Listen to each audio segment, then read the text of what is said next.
Aston Villa were 16th and 3 points off the bottom when my guest arrived in one of the most profound in-season transformations in modern Premier League history. He's turned them from relegation fodder into European contenders. A new manager bounce that has soared and soared under the detailed leadership of my guest. It's a joy to welcome Inferno de Football, a true obsessive, Mr. Unai Emery. Hello, Roger. Unai, congratulations first of all on all you've achieved. Only Arsenal and Manchester City have picked up more points than Villa, 32 in 16 games since you took over. But when you arrived at Aston Villa, relegation was a genuine fear. Team were playing long ball, mistake-ridden football. You had no pre-season to make changes. What's the single most important detail that you start with to focus on? The first change that's key to everything. The first thing was try to be organized defensively and offensively, and try to be together and adding the idea with the ball, try to keep ball possession more. That is the first step. Be organized defensively, of course, and offensively. Try to keep ball possession more and try to control of the game with the ball. You've changed the whole philosophy of play. You've turned a team that was mistake-ridden. They played route one long ball football into possession-based, confident on the ball. There was a goal, Unai, against Crystal Palace, front to back, 6 players, starting with Emi Martinez, who lulled Palace onto him. Then players found crevices of space, the bravery of their passing, their vision, the collective movement. I couldn't believe what I was watching. It didn't look like the same team. When you watched that goal, what did you see? I tried always to play, being organized with around the ball and trying to progress with passes. And when they called me, of course, I want to do the same I did. And here, sometimes you have to change some tactical different ways, but of course you have to at the end to win. It's not easy, and sometimes as well you are maybe not winning, but you have to still carry on with your idea. And I think here at the beginning we started winning. At the beginning, quickly the supporters and they were watching this change, and as well we were winning. But I want to tell now, in the football, you have to be consistent in your idea. You have to be as well trying to work and trying to combine everybody. That is the way. And all you can work, be strong in your mind, trying to do all the best. This is more than tactics, Unai.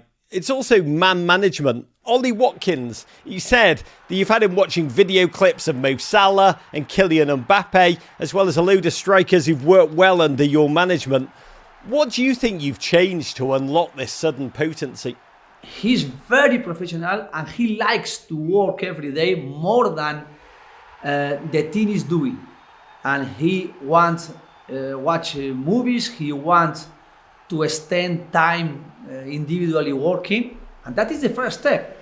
You have to be very consistent in your improve and of course humble to understand if you want to learn, if you want to progress, you have to do it.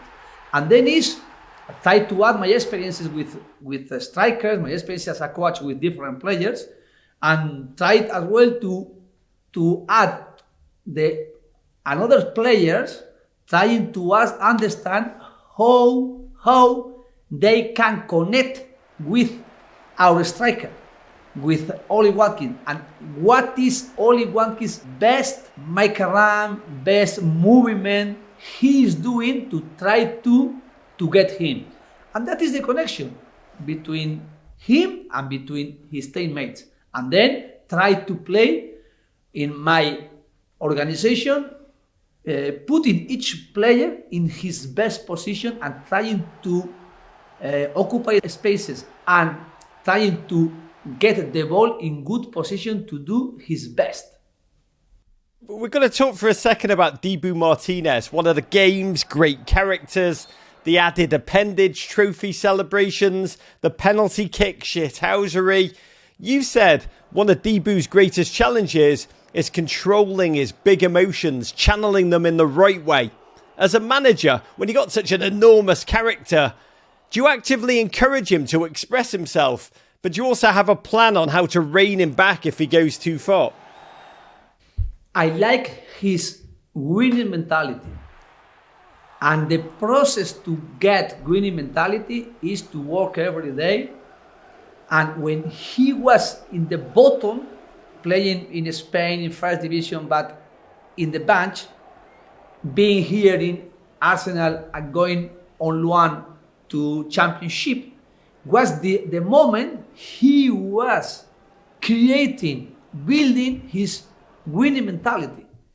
And now he achieved with his national team the most important competition in the World Cup, but he wants to get his ambition here with Aston Villa as well.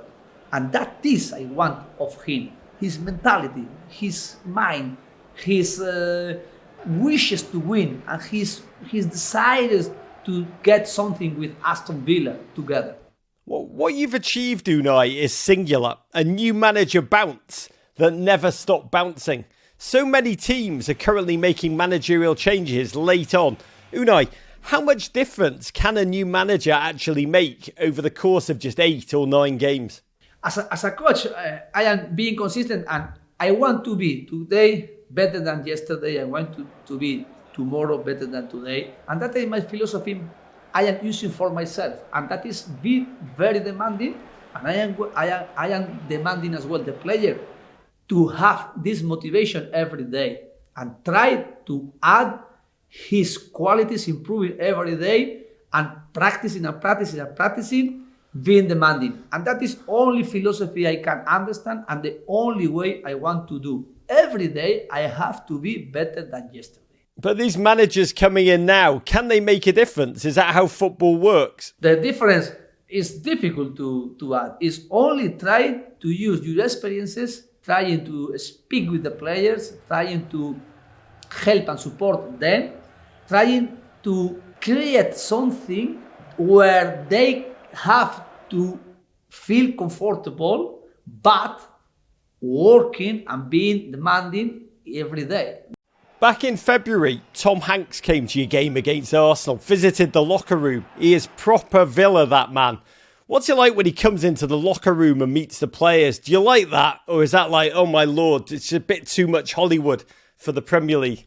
No, it's very, very good for us and very nice when he came to visit us and to stay with us in the dressing room, because I think, of course, we are transmitting something outside, and one very great actor like he is to support us, for us, is really, really brilliant.